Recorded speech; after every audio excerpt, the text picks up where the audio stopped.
Ready?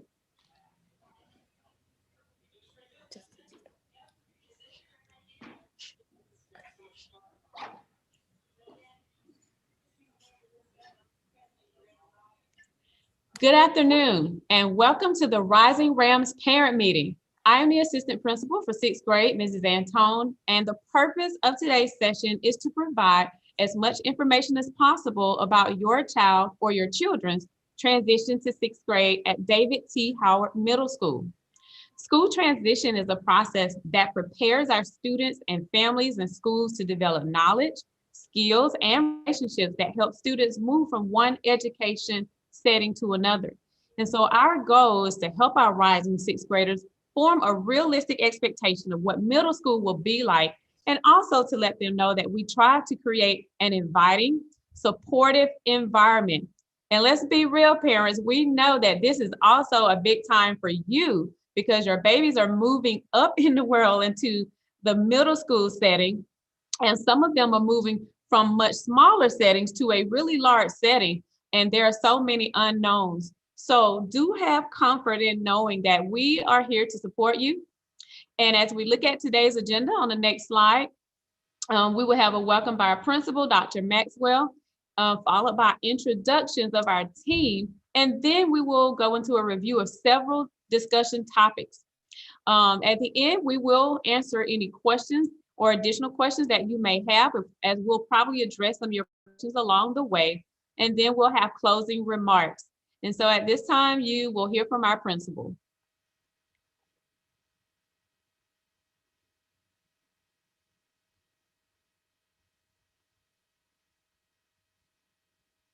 You're on mute, Dr. Maxwell. But that didn't happen last time. So I knew I was going to do that at least once. So I'm Kevin Maxwell, principal at David T. Howard Middle School and the former Inman Middle School. And this is my 4th year. And we actually moved in this year, brand new, and wishing that we had students in the building, but not yet. We will get a few students, at least 30% of our students, hopefully on February the 16th. And most of you may know this, but just to kind of talk a little bit about David T. Howard, we are part of actually the Midtown cluster. It is the Grady cluster for the remainder of this year, but it will actually change to the Midtown cluster as the Grady High School turns into their new name will be Midtown High School. And we feed in to, our Howard kids actually feed into Midtown. And we were Inman Middle School, and we were too small. We outgrew the building. We have over 1,000 students, actually almost 1,200 students, averaging 400 students in 6th, 7th, and 8th grade. And Inman Middle School could only hold about 900 students. And so we had portables, actually about 12 or 13 portables where our 8th graders actually were for the last few years. And so we're so excited to be under one building. We actually doubled in size from about 140,000 square feet to about 245,000 square feet. And it's a beautiful building, renovated, a building that has so much history, including Martin Luther King Jr., Maynard Jackson, Clarence Cooper, Vernon Jordan, Walt Frazier, and actually 1,200 alumni who are still around and are ready to support us any way possible. The building was last opened in 1976. So from 1948 to 1976, it was a high school. It was a middle school / elementary school from 1923 to 1947. And those are the years where Martin Luther King Jr. was in elementary from 3rd to 6th grade. So, so much history. David T. Howard himself, even a lot of history behind him. And we're learning about his history and the history of David T. Howard in our advisory. And it's just so exciting to be, we're actually close to Hope Hill and just close to the old 4th Ward and to downtown. And just can't wait for everyone, like I said, to get in the building. And so this transition into 6th grade is important. It's as important as any transition. And so we wanted to do this early. And I am such an optimist as we wanted to be in front of you face to face, but that couldn't happen. And so this will not be the end or our last meeting, but a beginning of a transition with the family and with the students from now until the start of school year. So welcome, and we will be discussing more of how that transition is going to work.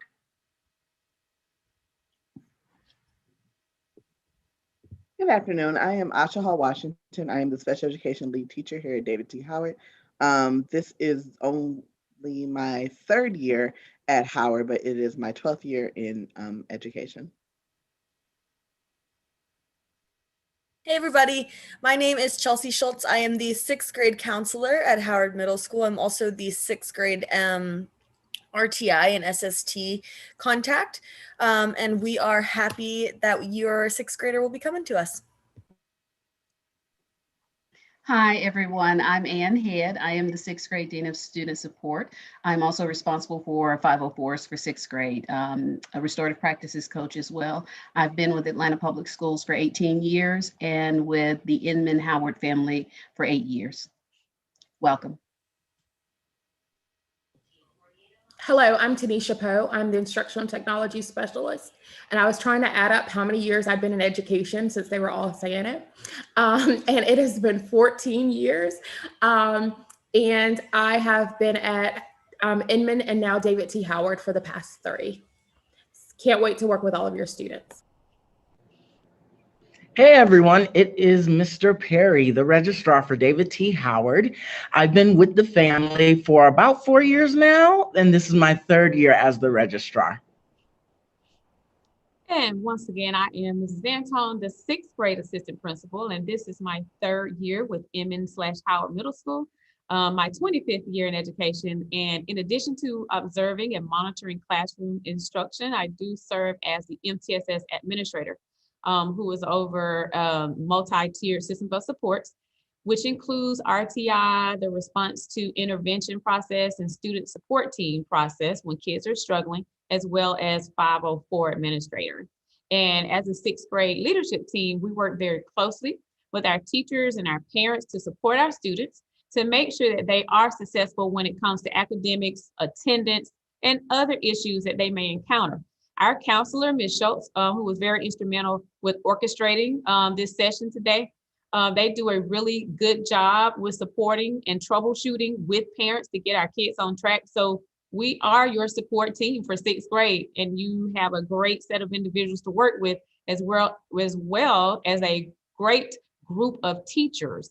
And so we welcome you in this fall, and we can't wait to meet all of you and your children. And so now we will begin with our review of topics. And so we will begin with communication, and Ms. Schultz will share with you ways that we will be communicating with you once you begin DT Howard Middle School. Awesome. Thank you, Ms. Antone. Hey, everybody.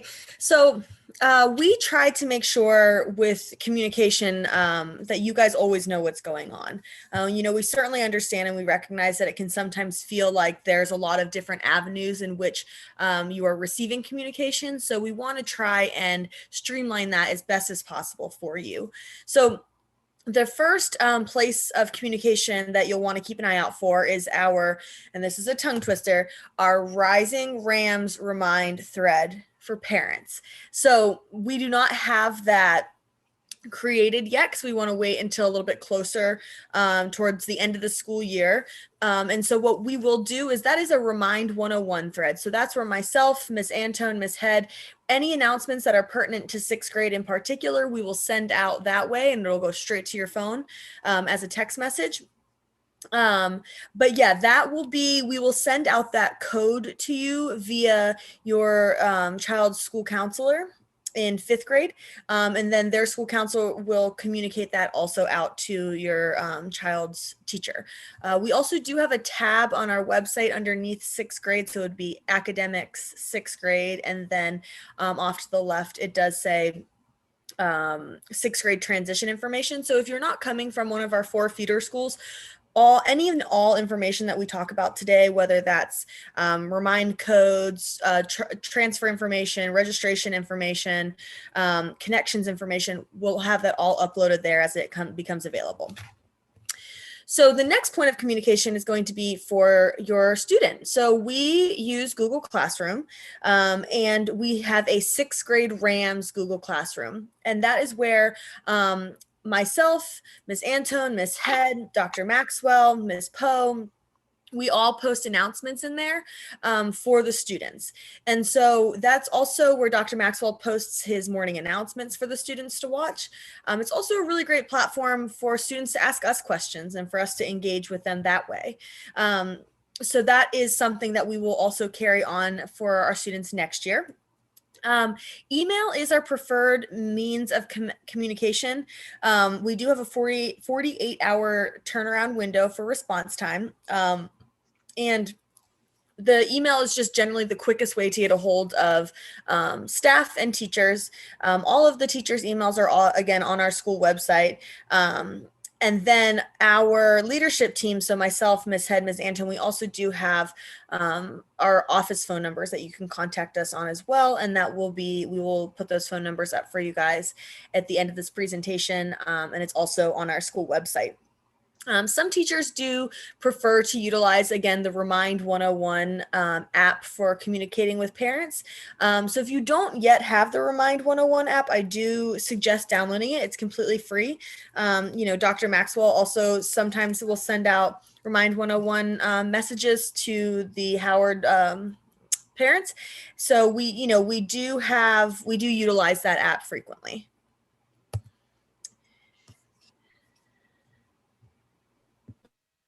Hello. Again, I'm Asha Hall Washington. I am the CELT at Howard.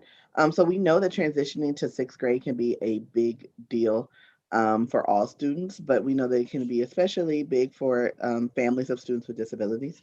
So in kind of getting ahead of that, I will be working with the CELTs at the elementary schools to set up one-on-one meetings with parents who are interested. During this meeting, we will just kind of meet, we'll go through the IEP, and I'll let you know what day-to-day you can expect for your child at David T. Howard. I know that we work very, very closely with Ms. Schultz and the teachers and the whole 6th grade team just to ensure that, if the student has co-taught classes, they're put in co-taught classes. If they have resource classes, they get all their resource classes and things of that nature. But again, you'll get more information from your 5th grade building CELT about when these one-on-one meetings will happen. Awesome, thank you.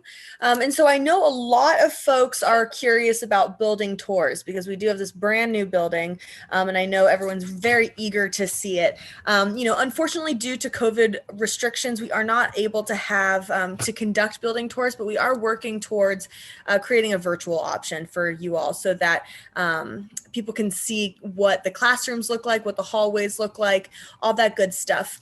So part of the beginning of the year transition activities for our rising 6th graders usually includes a 6th grade boot camp.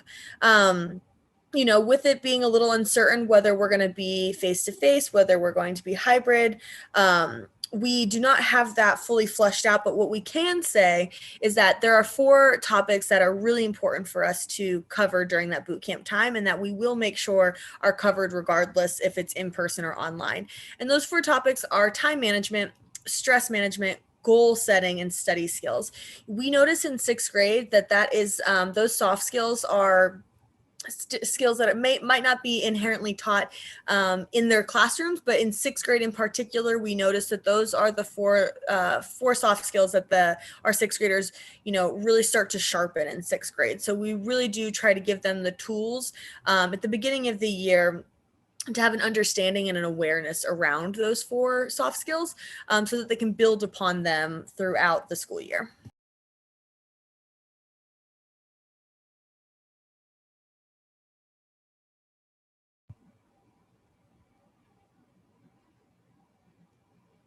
Okay, so now we're going to go to scheduling information. So I'm going to pass the mic to Mr. Perry. He's going to talk to you guys about registration. Hey guys. So, of course, coming to 6th grade, I am probably the first headache you would think that you would get. But I want to make sure that registration is absolutely easy for you. So, when you're transitioning from elementary to middle school, you don't need all of those documents that you would think. You only have to provide the residency documents, and that's your mortgage or lease, the Georgia Power Bill, and then our fun affidavit.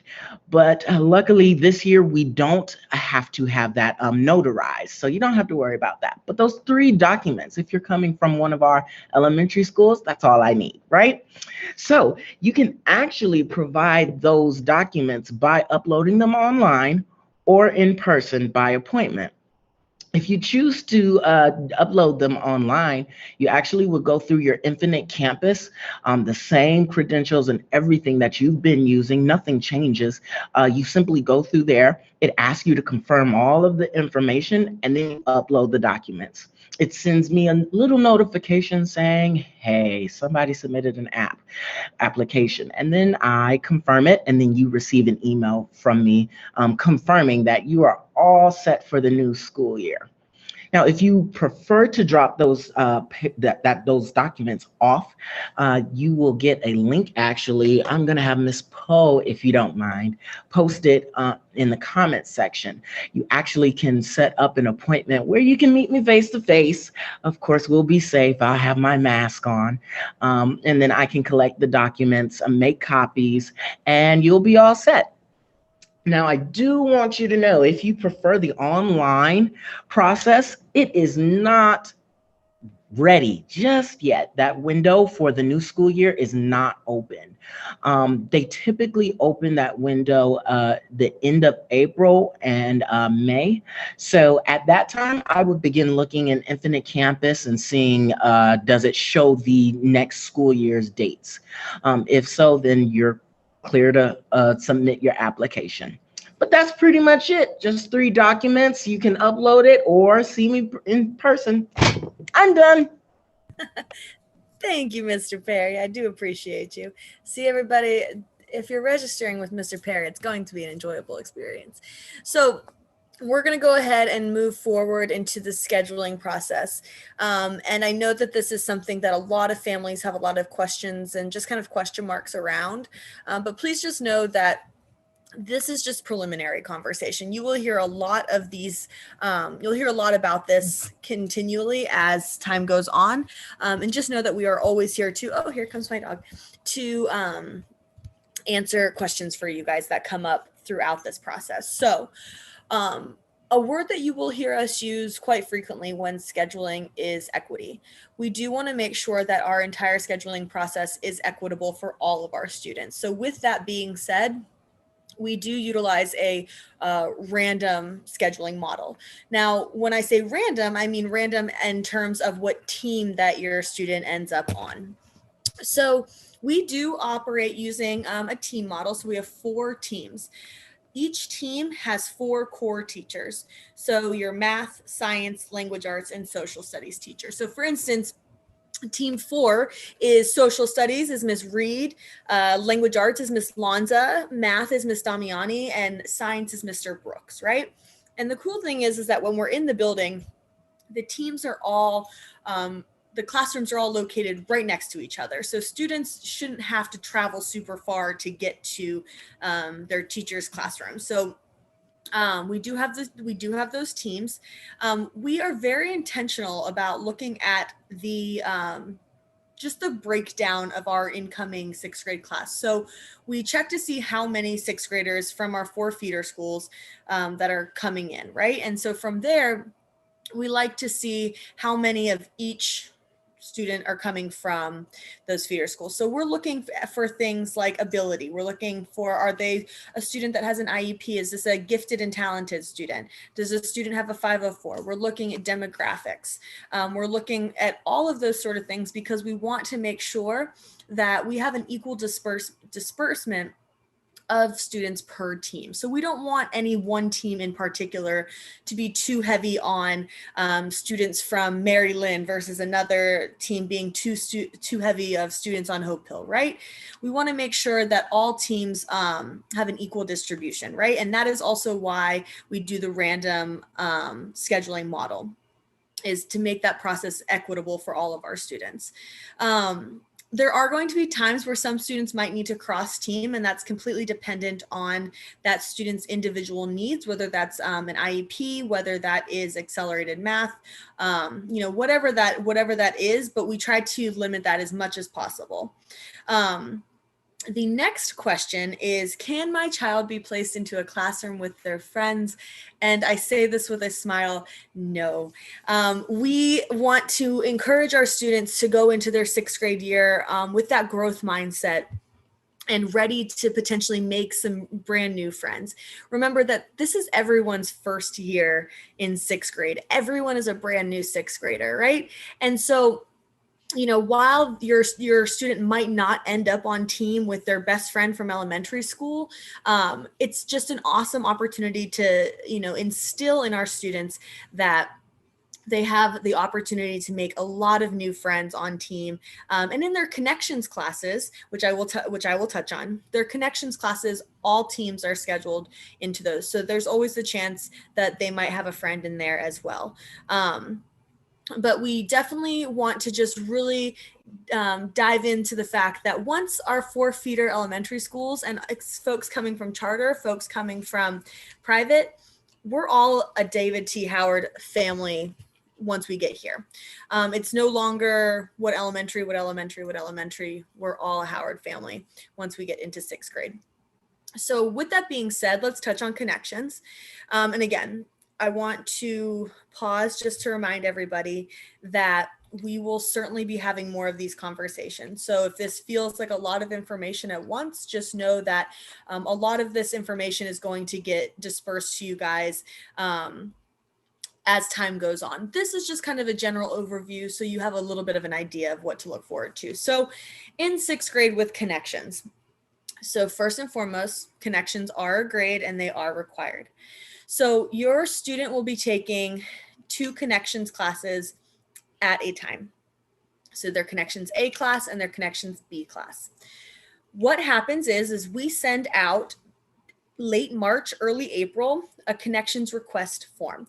That will be sent out through your student's school counselor, and then that will be shared with their teacher.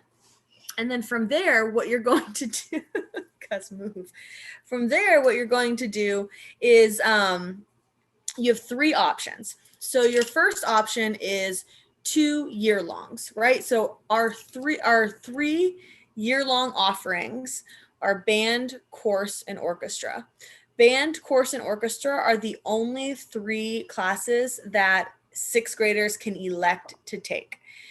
All of the other connections classes that we offer are scheduled on a random rotational basis. And again, that is to make sure that our scheduling process is equitable for all of our students. So your 3 choices are, you can take 2 year-longs. So for instance, let's say that you want to take course and band, right? So then your student would take course and band the whole year. Your second option is, oh my goodness. Your second option is 1 year long and 4 randomly rotating quarter connection classes. So let's say that you elect to take band year long. So from there, you will have 4 randomly rotating connections classes. They do rotate on the quarter, so every 9 weeks. And then your third option is all random rotation connections classes. So that means that your student would have exposure to up to 8, not up to, but they would have exposure with 8 different connections courses. Our intention with connection scheduling in 6th grade is to expose our students to as many different things as possible. We want them to have as many different opportunities to tailor their interests as possible. So some of our random rotation courses that we offer are PE. We have Latin, French, and Spanish. We have science skills. We have JLC. We have career awareness, which is a technology class.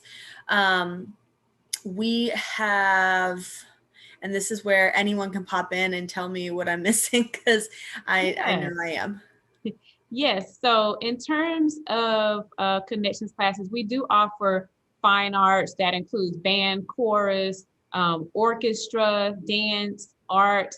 We do have world languages such as Spanish, French, and Latin currently.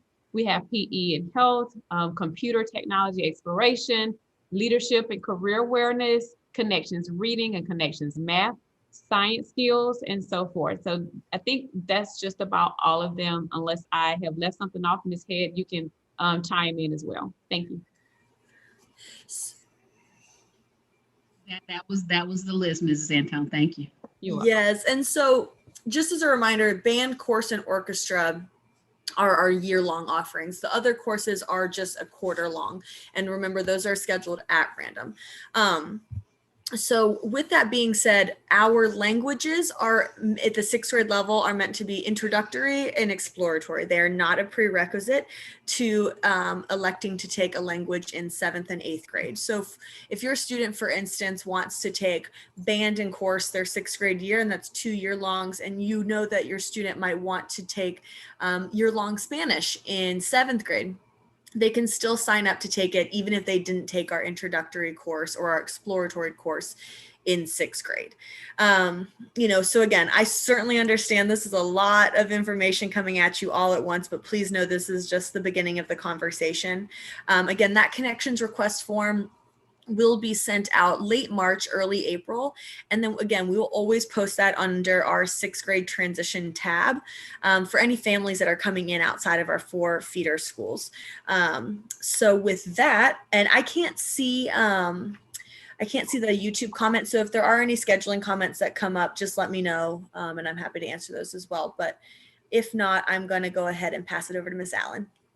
And I will say, while Ms. Allen prepares to speak, that we are at phase 1 right now of our scheduling process for next year. So the way that we do connections could slightly change, but this has been what we've done the last few years. And everything that we are sharing with you is as we're preparing for a traditional setting. If we do begin in a virtual or hybrid setting, or, if this looks different, where we are face-to-face, Dr. Maxwell will be, constantly sending out reminders and making sure we're having parent coffees, and he'll talk to you a little bit more about that later in our presentation. Hello, hi guys. My name is Sarita Allen. I am one of the assistant principals, and I am also the assistant principal of curriculum and instruction. So I do a lot with course placement, the accelerated math, and working with teachers on professional practice. So the first question is, how many gifted classes will my child have? So students who are tagged gifted will receive 2 gifted courses. I had a follow-up question earlier. How do you get tag gifted? So in your feeder school, or even when you come into Howard, you can qualify to be tested to receive the gifted tag through a couple ways. One could be through a teacher rating and rubric, right? There's a rubric that the gifted office sends out, and teachers will rate it. And through that, the student can qualify to be tested for gifted. Also through standardized test scores, if that student is scoring in the 90th percentile for a standardized test. And the last option is parents do have the option to request that their child be tested for gifted. And so once they are tested, they're qualified to get the gifted tag, and therefore gifted tag. So again, if you have gifted tag, you will receive 2 gifted courses. Our gifted offerings are random based off of the team that your child is placed on.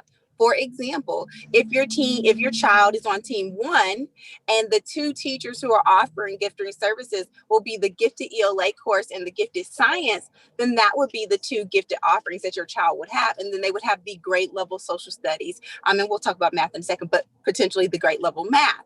But if they're on team 2 and the offerings are ELA and social studies, then again, your child would have those 2 offerings based off of the random placement of the team that they are placed on. Now, with accelerated math, I do want to say this. All of our students coming in from our feeder schools have an opportunity to qualify for accelerated math. Accelerated math in 6th grade has no hindrance on your past experience or what you did in 5th grade. So you may be in what's considered an honors, advanced, or even accelerated 5th grade math, or you just might be in grade level math, 5th grade math. That's perfectly fine. You all still have an opportunity to qualify for accelerated math with us here at Howard. There is a 4-part criterion, which is what has been in place for many years now. And the 4-part criterion to be eligible for accelerated math is a grade of 90 or higher in the 5th grade math, a score of 820. Sometimes they say score of 820, and sometimes they say the percentile rank on STAR, and that would be a 90th percentile rank on STAR. For milestones, placing distinguished, and a teacher rubric. I do want to clarify that that is a mathematical disposition rubric. It is not a recommendation. So nowhere in that document does it actually say yes or no, or I recommend or I don't recommend. It is a rubric based off of the SMPs, which are mathematical process practices that the teachers rate the students on. Students have to meet all 4 of the criterion to qualify for accelerated math. So if they meet 3, they do not actually qualify for the accelerated math. Now I want to go back into I talked about accelerated math. So let's say your child qualified for accelerated math and they're on team 1.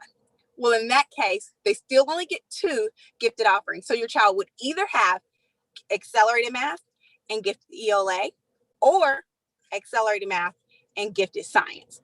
So wanted to clarify, it's still just 2.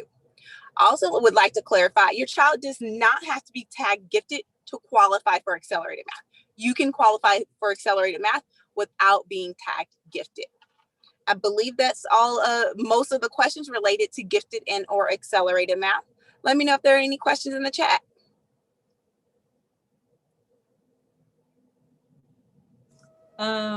Yes, there's one question. If a student is not in the APS school currently, can they do accelerated math? Yes, absolutely. We do our best to pair up as much of the data that APS has access for with the private school data. So we're still looking for a grade of A. They most likely have a standardized test, and I know that they do different type of assessment, but we look at that assessment data as well as sometimes if we have to make that a placement in the fall. And I did realize something I left out, and I'll add that. But if we have to make that placement in the fall, then we're still giving the STAR assessment within that very first week of school. And then that is another data point for us. But there are so many children that I'm able to assess the data that I receive from their private schools, and I am able to place them into the accelerated math. The one point that I did leave off, you may have been thinking about it. It's not guaranteed that we're going to have milestones, such as we didn't have milestones this upcoming springtime. So what the district did was they administered their own test that was equivalent to the milestones. It covered the grade 5 standards, and the students still had to get a score of distinguished on that. The question earlier today was, if that the district was administering their assessment, approximately when do they do that?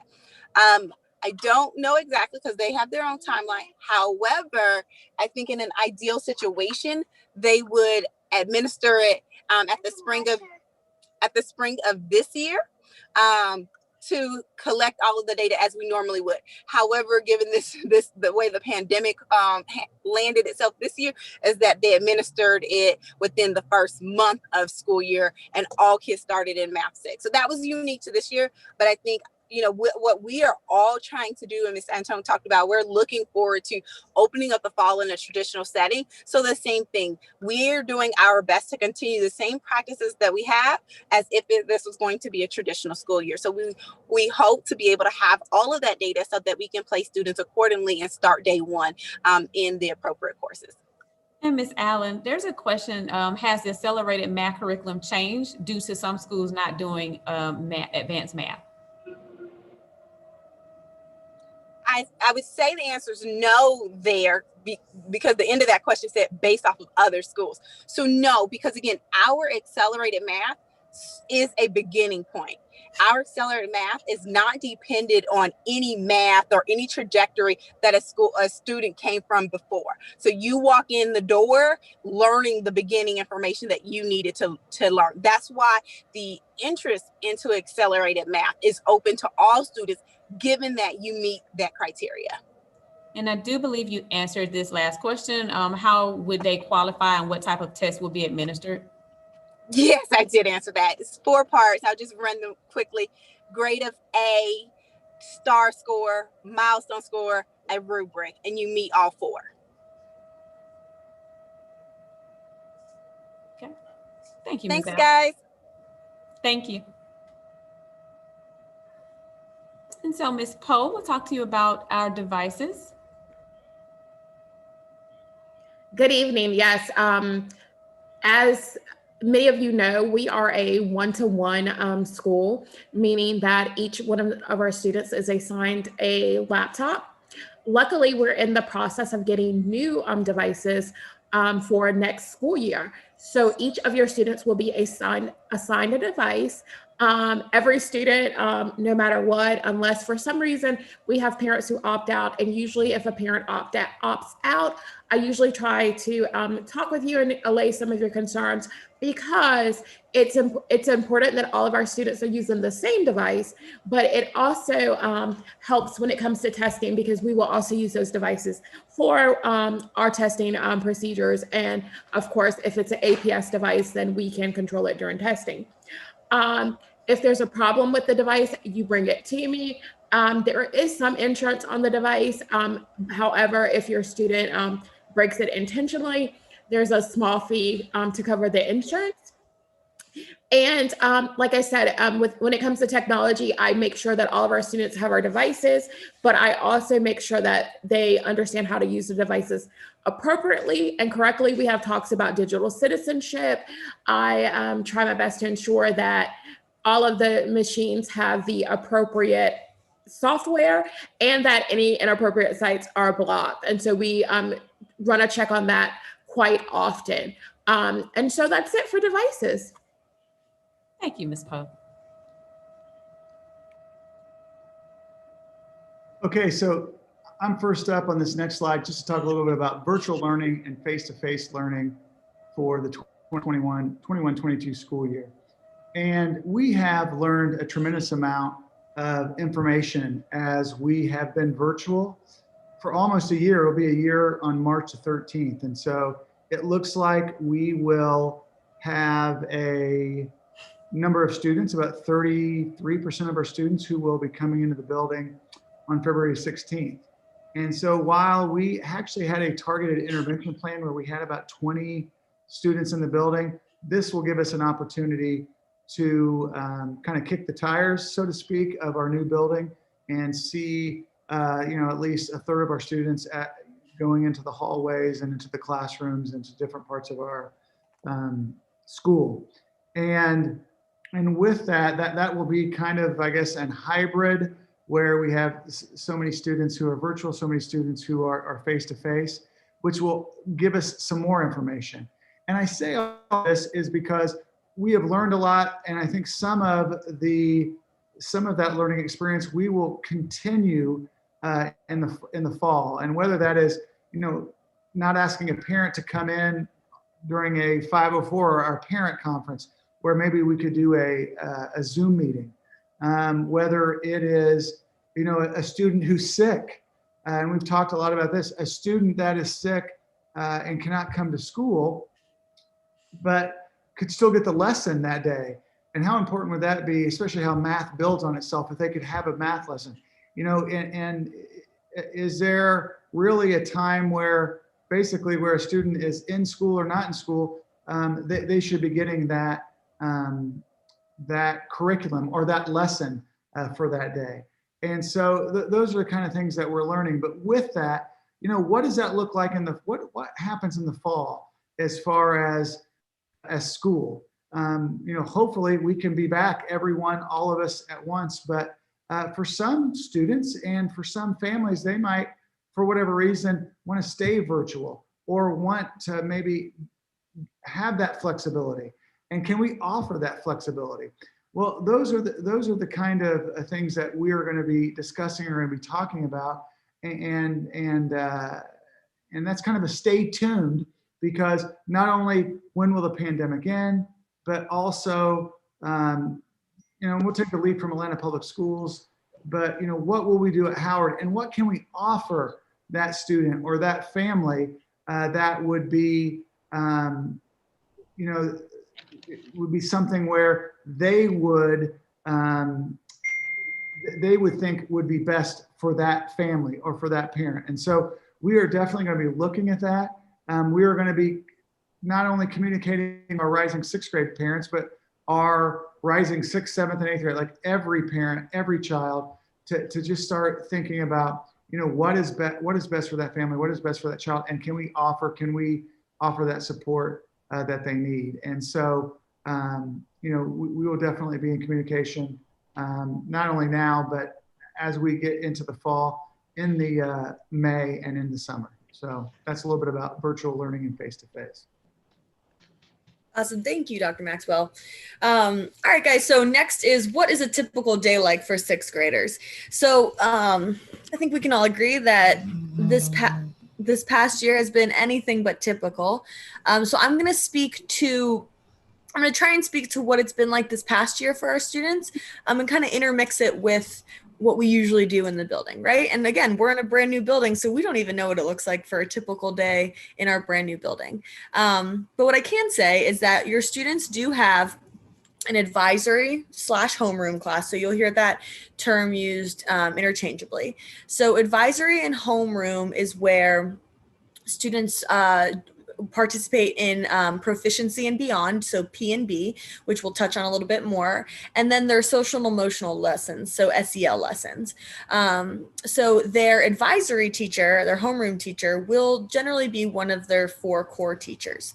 So then from there, they will have their 4 core classes. So we don't do we don't do periods 1, 2, 3, and 4. What you will hear a lot is red, green, blue, yellow. So their red class, their green class, their blue class, their yellow class. So those are going to be their 4 core academic classes.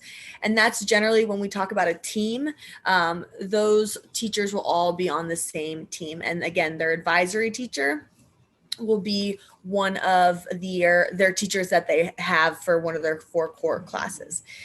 From there, they have their 2 connections classes. So right now, virtually, the way that we're doing it is we're operating on an AABB model. So on Mondays and Tuesdays, our students take their Connections A class, and then on Thursdays and Fridays, our students take their Connections B class. And as a reminder, our Connections classes do have a grade attached to them. Our 6th graders, we do have, generally when we were in school, we had recess every single day, which was really cool because we were the one and only APS middle school that was offering that to all of our students. Right now in our virtual schedule, we do have built-in brain breaks and transition so that our students can have some time to get away from their screens a little bit. But I think the real big takeaway that you're going to hear a lot about is you're going to hear advisory / P&B / homeroom. You're going to hear their core classes as red, green, blue, yellow, and then their 2 connections classes. And I'm going to check to see if I see any questions. No, not yet. So yeah, I'll go ahead and pass that over to Ms. Antone. All right, thank you, Ms. Schultz. And so in terms of orientations and town halls, it is very important that we acclimate all of our students at the beginning of the year, and especially for our 6th graders who are new to the building and just new to the middle school environment. Therefore, we do a grade level orientation to explain all processes and procedures, to acclimate them to the building, as well as discuss how we operate as a grade level and as a school.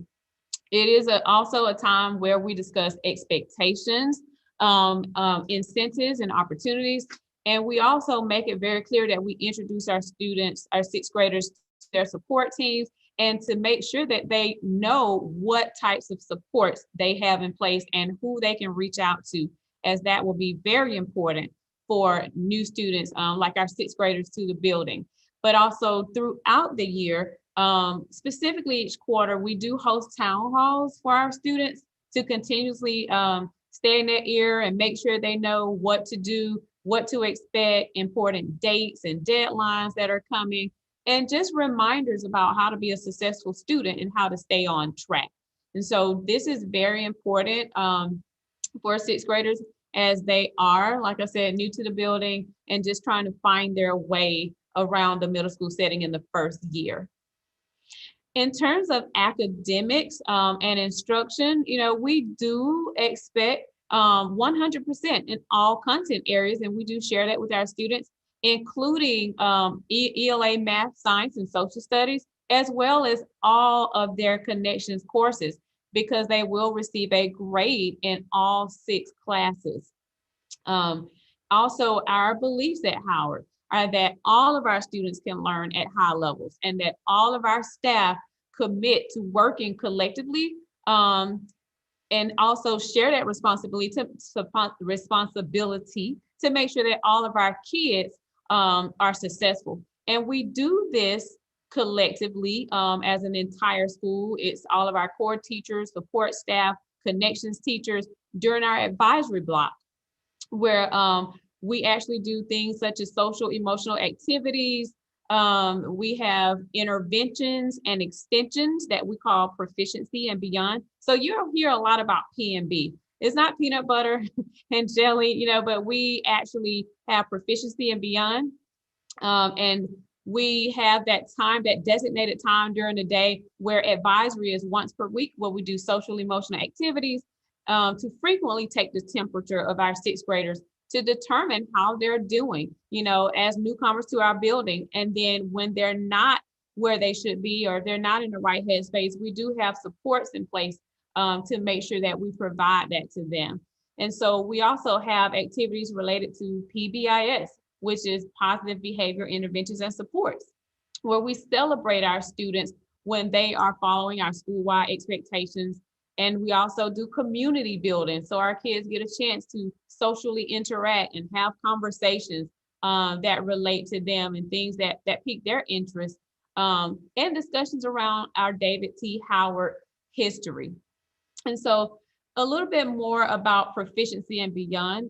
It's currently about 3 to 4 days a week during that same time that we have advisory. We do this at 5-week windows at a time. And the proficiency groups are students who need additional time to demonstrate mastery on our essential standards. And these students receive informal or formal interventions. And our beyond groups are students who have demonstrated mastery on our grade level essential standards. And they may receive these extension lessons.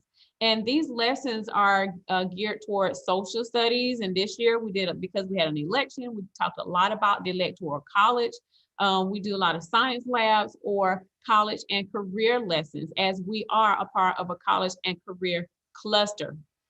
We also give a universal screener at the beginning of the year. Normally the first 2 to 3 weeks in August, we do the STAR reading and STAR math, where we determine growth. When they take it at the beginning of the year, the middle of the year, and the end of the year, so we can see how well our students are progressing. And it's been very helpful for us this year because we didn't have a Georgia milestone results to go by. As you know, they did not take that test in the spring of 2020. And so we're able to track our students' progress throughout the year.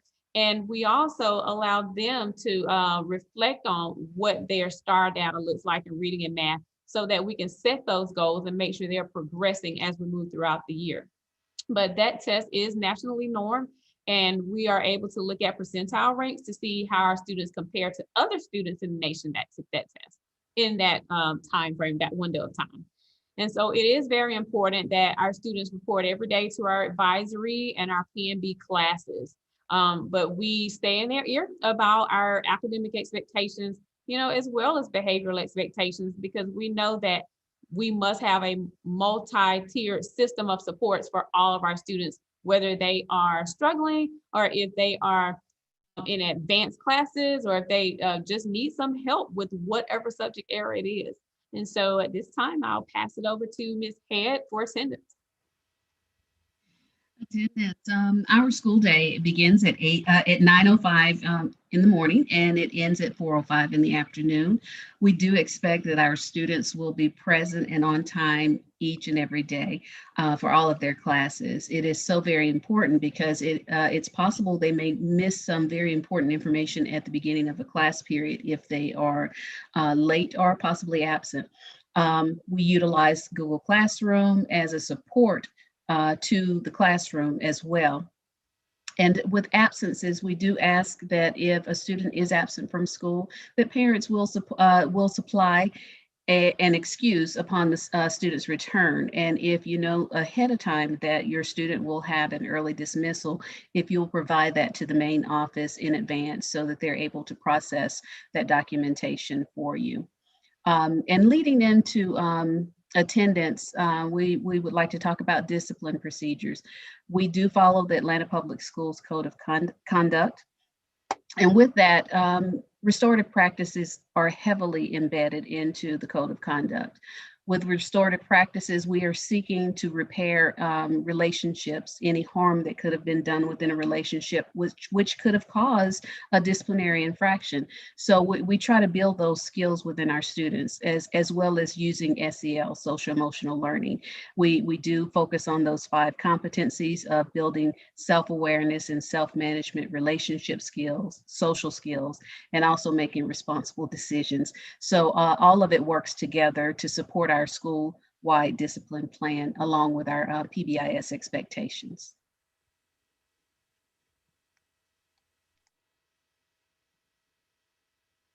Alrighty, so in regards to athletics clubs and organizations, we do have a pretty extensive list. Unfortunately, sports have been canceled for the rest of the year due to COVID. We have had some clubs meet electronically or virtually, which has been really cool. That Rams Google Classroom that we were talking about is where we will post any and all information regarding clubs that are meeting virtually. What I do recommend doing is going onto our school website. Up at the top, it'll say activities and then clubs and sports and organizations, and I'll have an extensive list of what we usually or regularly would offer, along with the contacts if you do want to learn a little bit more about them for when we do kind of get back to normal, if you will. But one thing that I will say is that and I steal this from Dr. Maxwell, is that our 6th graders are kind of flooded with options when it comes to clubs and sports and activities and organizations, which is really cool. We love to see them kind of find their thing, if you will. But with that being said, we always just say try and tailor, try and pick a few, because there's the coursework, the homework, the just being a 6th grader and being in middle school definitely is more time consuming and more of an adjustment. So that's just something to keep in mind with, joining clubs and sports. We certainly do not discourage it. We just encourage, maybe picking and choosing a few. All right, and so we do have what we call Rambassadors. It's our version of ambassadors.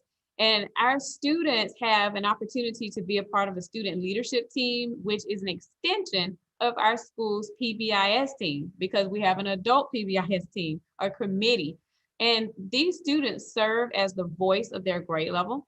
They meet with 6th grade leadership team on a monthly basis, and they help us to decide, what types of things appeal to our 6th grade students, what types of activities they like to see in 6th grade. And after getting feedback from their peers, so they actually stand, or I say stand before, but on Zoom right now, talk to their advisory classes to generate those ideas and take on leadership roles. When we're face to face, they actually help out with different programs, guiding parents and visitors to locations, but they do quite a bit for us, in a normal setting. Also, we try to do at least one community service project a year. And it's just an excellent way for students to stand out and start developing some of those leadership skills.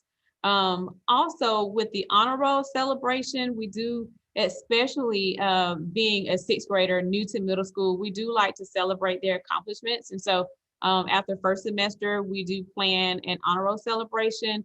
The principals list, the all A's, students who had A's and B's.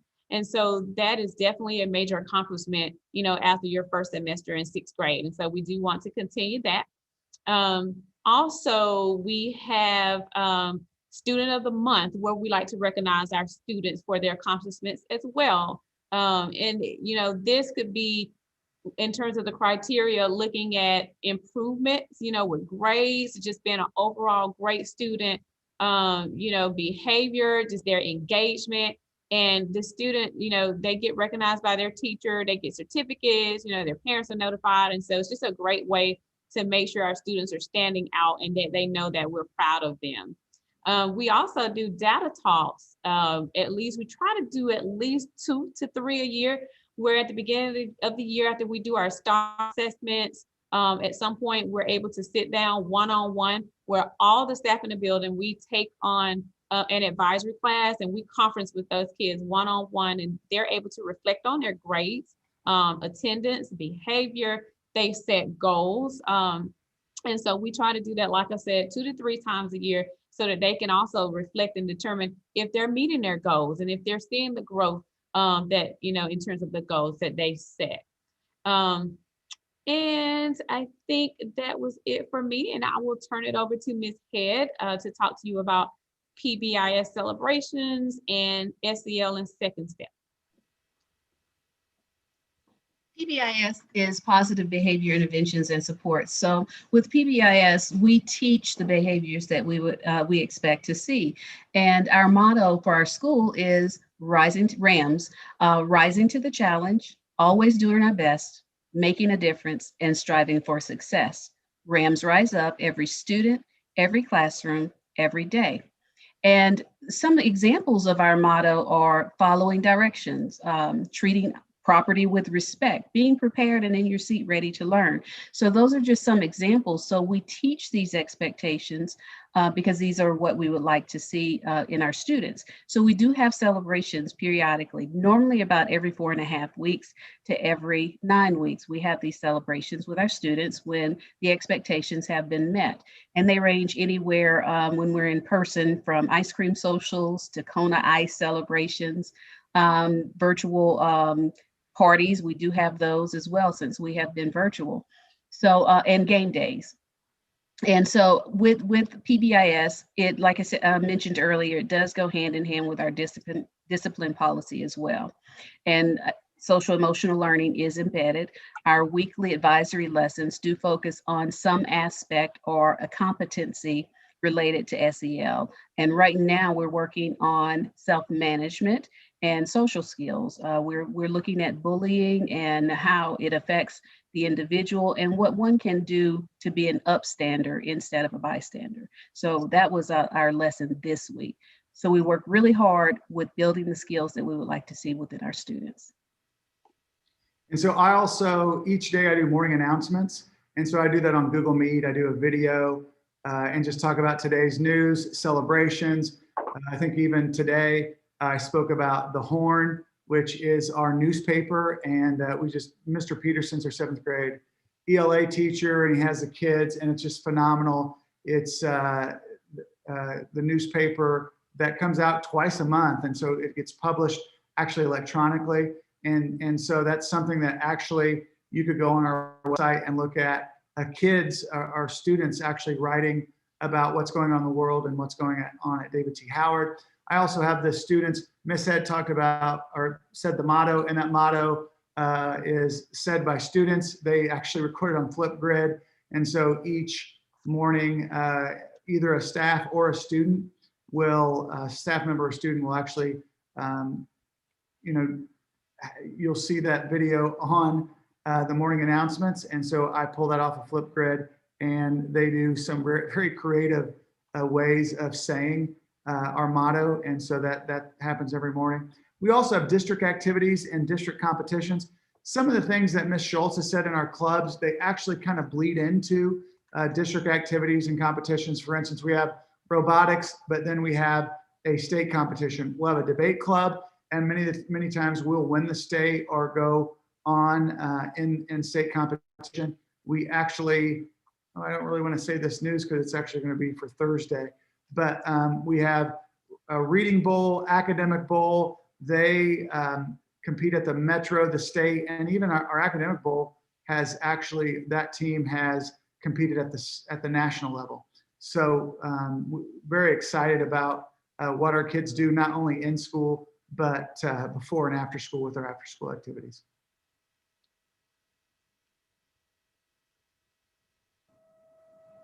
Okay, and so I do believe we're on the next slide. And do we have any additional questions in the chat before we have our closing remarks. Any questions that we need to answer or any questions that were submitted, Ms. Schultz, that we need to address?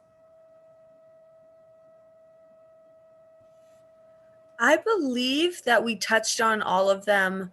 The only thing that I think we might not have dove into is 504s and IEPs.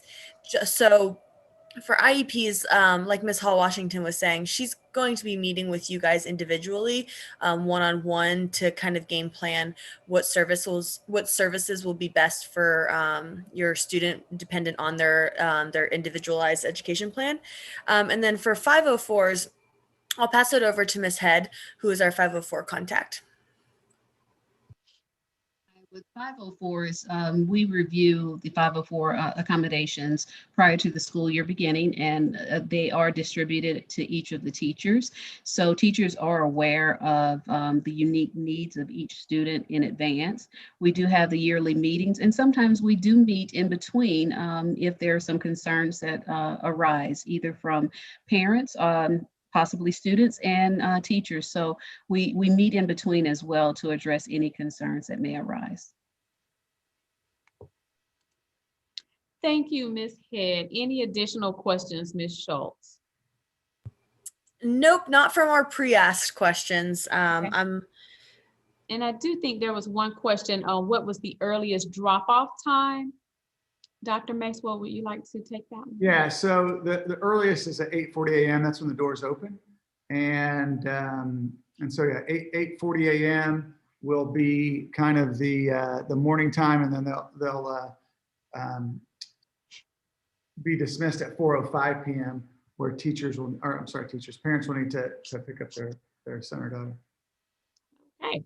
And so if we don't have any more questions, parents do know the goal of middle school is to prepare your students for high school. So please know that you do have a caring and nurturing group of individuals that are here to support you at the same time, creating that balance as they transition to middle school and learn how to advocate for themselves.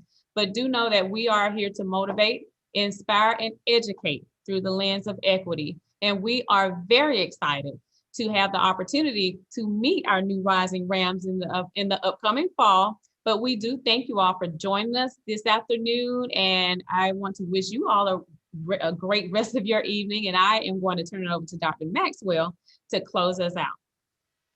Yeah, and I will say, to answer that question a little bit more, is as far as in the morning, I just want to make sure that the parents know is that in the past, we've used mental fitness before and after school. So there is a before and after school care. We obviously couldn't do it this year. And so look for that, because we might be partnering with mental fitness again on that before and after school care. The last two things I want to just leave with you is that that I've said over, I think, every year, is that even though your child might be nervous to go into middle school, is that everyone is new to David T. Howard. And so I always say that Hope Hill students, Mary Lynn, Springdale Park, Morningside, all those students are coming together as sixth graders, and they're all new. And so everyone, all these students, all of your sons and daughters, they are nervous, and that's fine. We also have some excellent sixth grade teachers.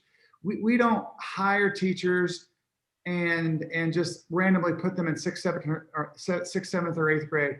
Our eighth grade teachers, they focus more, they're more of a high school teacher where they get them ready, and those teachers are more working with those students and getting them to be independent. And our sixth grade teachers are more like elementary teachers. And many of our sixth grade teachers actually were former elementary teachers. And they know that they need a little bit more hand holding in that first year. So we really are intentional about not only hiring teachers, but where we put those teachers. So they are all new. The other thing I want to leave you with is that sometimes parents give other parents advice saying that, oh, just get through middle school. You know, we know that there's hormones and that they are growing socially, emotionally, as well as academically. And that times that, you know, one period they might be crying and the next period they'll be upset or laughing, and they have all of these range of emotions. And so for us, that we know this, we've hired these middle school staff, teachers, administrators, counselors, deans, because we are excited. We understand the importance of middle school. And so for us, we feel like it's a launching pad for college, career, and life. And that launching pad actually starts in high school, but the mission of Atlanta Public Schools is that it is for them to be ready for college, career, and life. And that is the launch pad. That is starting in 6th grade. And we're just excited for them to be here. And we think that they're going to have a phenomenal 3 years at David T. Howard and be ready for Midtown High School. And thank you for being here today with us virtually. And we can't wait to meet you and your child, not virtually, to face, and we'll do that very soon.